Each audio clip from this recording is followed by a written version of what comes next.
Welcome back to Kidding Around. My name is Melanie Smith, and it is so wonderful that you are here with me for a Wanderlust Wednesday. Today we will be traveling to the country of Ghana. But before we do that, if you like what you're seeing here and want to follow along with all of Kidding Around's videos, please subscribe to our YouTube channel, and below each video, click the thumbs up button. Thank you very much. Okay, so now on to Ghana. Let's hop on that plane and fly away. The country of Ghana is on the continent of Africa. It's right here in the Midwest part of the continent. It looks a little bit like a rectangle there. You can see it's not a very big country. It's just north of the equator. The equator is right about there, so it's definitely a hot place to be a lot of times. And you can also see that it has some coastline. There it opens up to the Atlantic Ocean, so there are beaches there. Here is the flag of Ghana. So red, yellow, and green with a black star in the middle. And then here are some pictures of Ghana. As we said, it's on the ocean, so you can definitely tell that they have made ways to live with the ocean and live above the ocean. Here's some more coastline. Very pretty, very green and arid. And then here is a picture of some of their markets. So some of the art that Ghana is famous for is called Adinkra. And this is an example of that art. So each one of these little pictures was made by a stamp. Here are some pictures of the stamps. So these stamps are carved and then they're dipped in ink or dye and then placed on top of fabric or paper or pottery. Here's a picture of a man doing some Adinkra. So you can see that this must be the pot of dye that he's dipping into, and then he's making designs on this, probably what's a piece of fabric, with his stamps. Here's another example. So each one of these pictures has a meaning behind it. If you go to the link below this video, you'll be able to see what many of these symbols mean.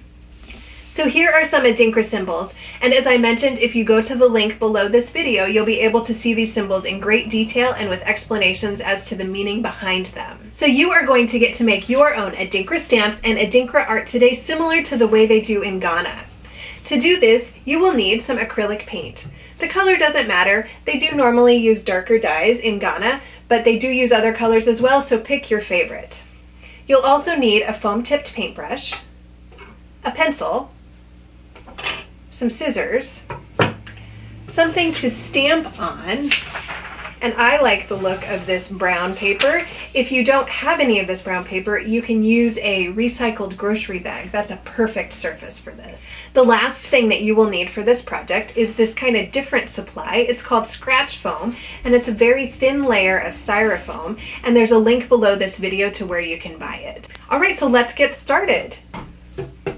So the first thing you should do is figure out what symbols you want on your stamps.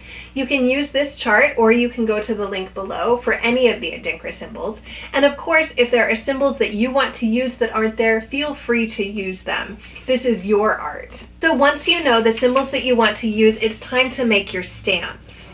So I have a few samples here, and I want to show you how I make them.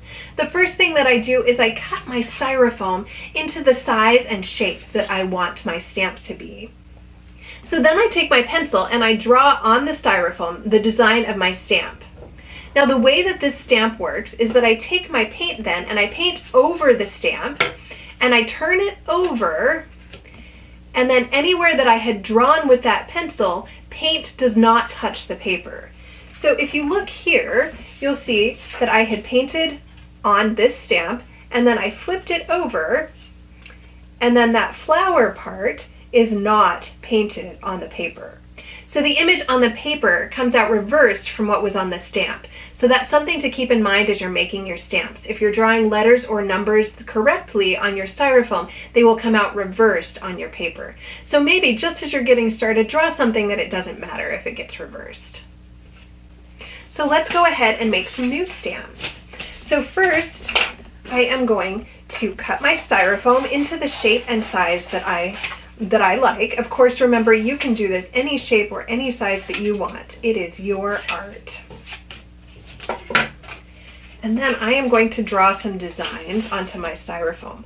So I'm going to draw pretty heavily because I want to make sure that I'm indenting the stamp enough that the paint will get stuck down in that groove and won't come out on my paper. I should mention that it's better to use a duller pencil as you draw your designs on your styrofoam because a sharper pencil just tends to tear it.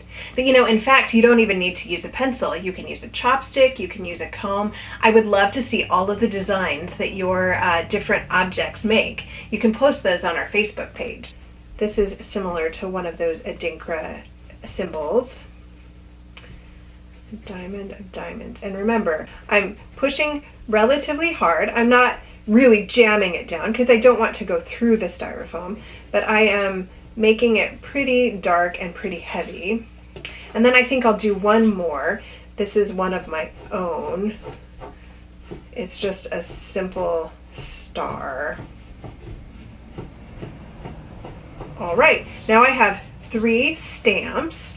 And I am going to use 3 different colors to make these stamps appear on the paper. So I'll use purple and green. These are my 2 favorite colors. And then I'll use black too. It'll make that color pop quite a bit. All right.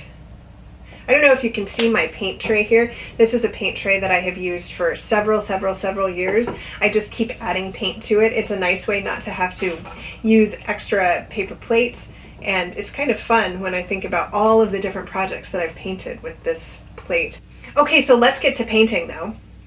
So I am going to paint just straight over my design. And I'm going to paint quite a bit over my design because I want a lot of purple in this block as I actually put it down on my paper. So anywhere I'm putting purple now, I will see purple on my paper. All right, I'm happy with that. So now I'm going to press it down. And the thing that you really want to make sure is that you press down all over the stamp. If you don't press all over the styrofoam, that color may not transfer. And here we go. I lift it up and there is my star. I'm going to do just a couple more just to show you again. I think probably I would recommend putting your stamp on another piece of paper so that if you go over it and accidentally paint off the side, you're not painting on your own art. But I am just going to continue on here and I'll do that on my next project. So I push it down and there we go, we have a star. Now I think I'm going to do this green diamond. Again, I'm doing it the exact same way, just painting over. You can see the paint doesn't even get into some of those grooves, but the paint that does get into those grooves will not show up on the paper. So I'm going to put that one down. And again, I'm making sure that all pieces of the stamp connect with the paper so that all of those places underneath are going to be green. And there we go, I have a green diamond. And now I think I'll make my last one. Oops, I used my purple brush and my black paint. All right, I'm going to paint my heart, and I'll do that in the 3rd section.